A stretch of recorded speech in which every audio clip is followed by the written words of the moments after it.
Notre deuxième enquête ce soir est consacrée à la scientologie. En juin dernier, l'organisation était sur le banc des accusés pour escroquerie. Ce n'est pas la première fois de son histoire, mais ce dossier pourrait sceller définitivement le sort de la secte américaine en France. Retour sur les rapports mouvementés entre la scientologie et la justice française, à commencer par cette affaire des dossiers disparus de la secte.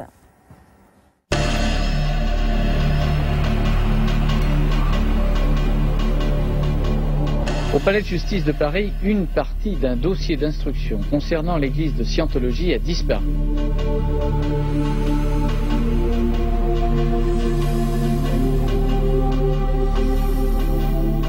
C'est 3 ans et demi de procédure qui se volatilisent.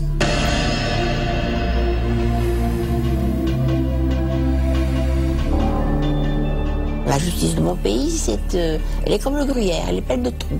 Ce dossier est l'exemple même d'un gâchis judiciaire, je dirais même d'un désastre judiciaire.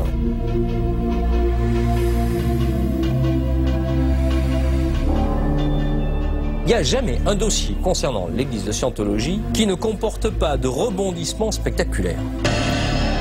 Quand un tome et demi de dossier disparaît dans une procédure, à qui ça profite ? Enquête criminelle vous raconte comment, au palais de justice de Paris, dans l'un des bâtiments les mieux gardés de la République, une partie d'un dossier d'instruction a pu se volatiliser. Et vous comprendrez qui avait intérêt à faire disparaître ces documents.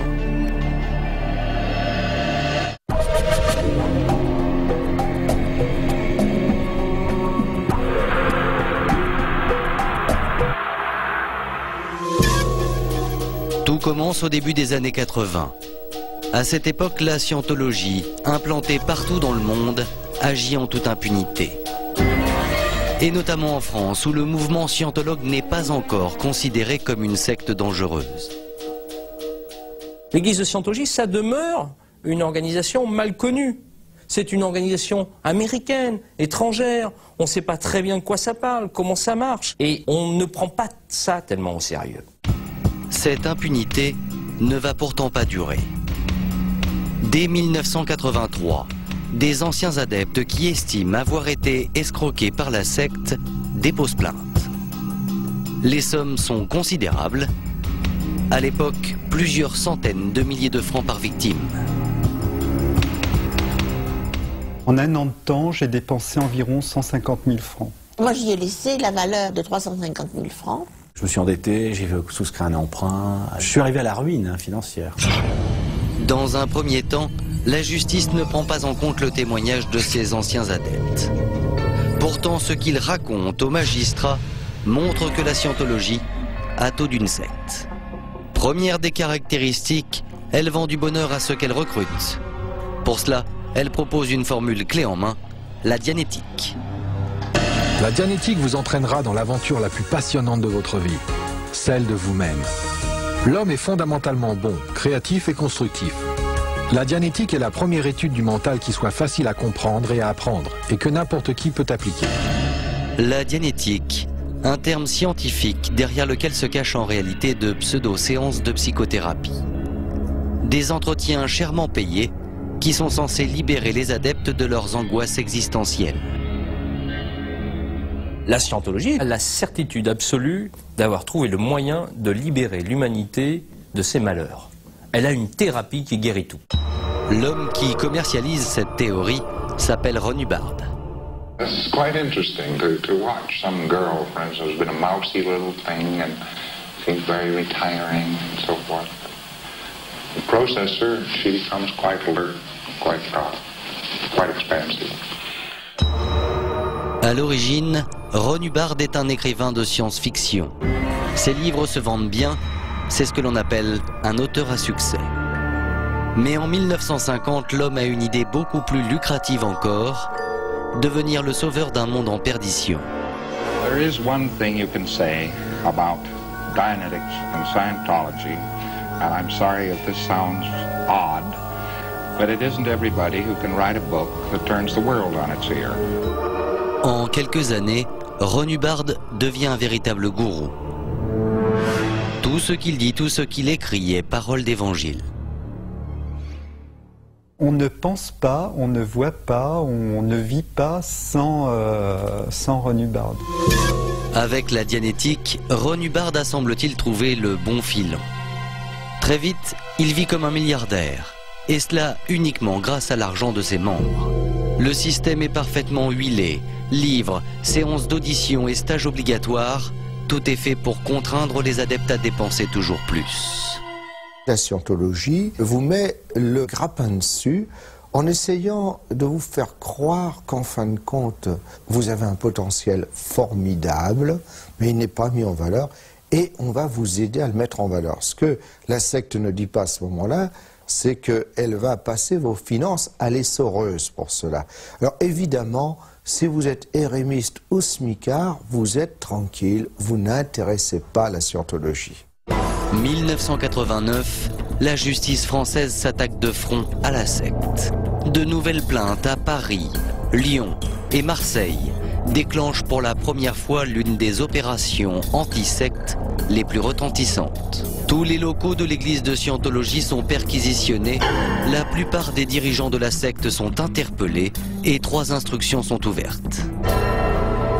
Il y a une première offensive de la justice contre l'église de Scientologie, et une offensive qui veut dire quoi? Qui veut dire tout simplement, ça suffit l'impunité, maintenant nous allons mettre le holà à un certain nombre de dérapages et de comportements de la part de l'église de Scientologie. Pendant très longtemps, il y a non seulement eu pratiquement pas de procédure contre elle, et surtout il n'y a pas eu de décision de justice à son encontre. À partir du moment où il commençait à y en avoir, toute procédure judiciaire, avec le retentissement médiatique que ça a, est pour elle un accroc qu'elle veut absolument éviter.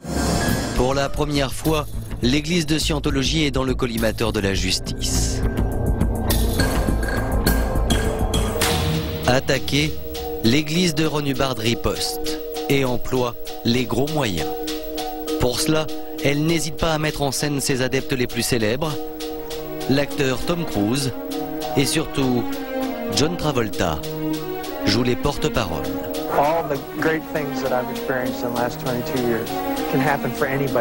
En France, l'acteur Xavier Deluc est le porte-voix de Ron Hubbard. Il est scientologue et ne s'en cache pas. Xavier Deluc est avec nous, tu sais, depuis le tout début de l'émission. Nous avons tout à l'heure parlé de son disque, son 33 tours, qui s'appelle La Planète Bleue. En voici un extrait. Ça s'appelle Johnny Goodboy. C'est un héros des romans, enfin d'un roman de Ron Hubbard que nous sommes nombreux à affectionner.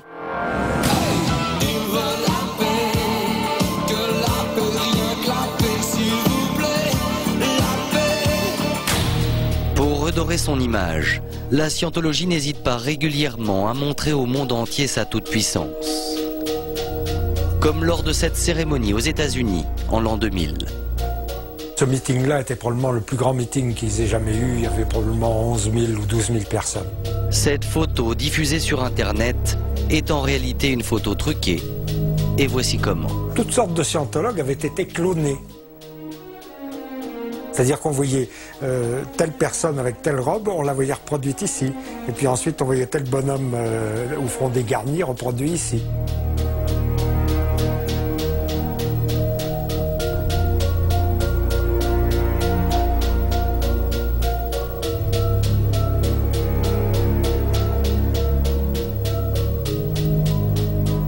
L'exagération est coutumière. Le but, c'est de paraître beaucoup plus puissant, beaucoup plus fort. La fin, en scientologie, justifie les moyens.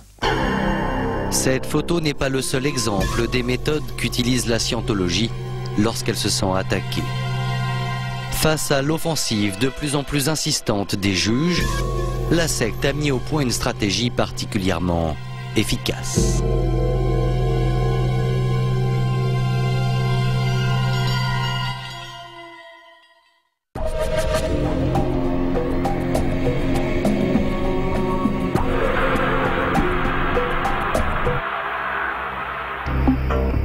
Devant le nombre croissant de dossiers judiciaires la mettant en cause, l'église de Scientologie va riposter. Et sa tactique est redoutable. Il s'agit de nuire systématiquement à tous ceux qu'elle désigne comme ses ennemis. L'église de Scientologie a une capacité à réagir face à l'adversaire, déclaré. C'est peut-être un journaliste, un magistrat, un policier, une association, une capacité de nuisance extraordinaire.